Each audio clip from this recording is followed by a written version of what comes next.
In today's video, I'll teach you how to change Instagram text font. First of all, launch open Instagram. You can see over here, Instagram has been opened.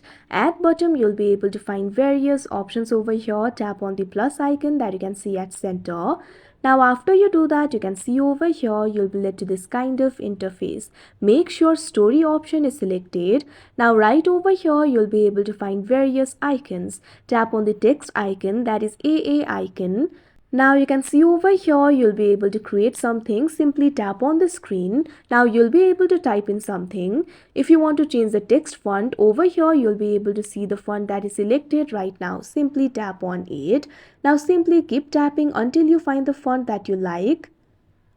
Now once you do that, what you have to do is simply go back. Now you can simply share this on your story. If you want to share it, tap on this option, your story, and it will be shared. So that is how you change text font on Instagram. I hope you found this video helpful. Thank you for watching.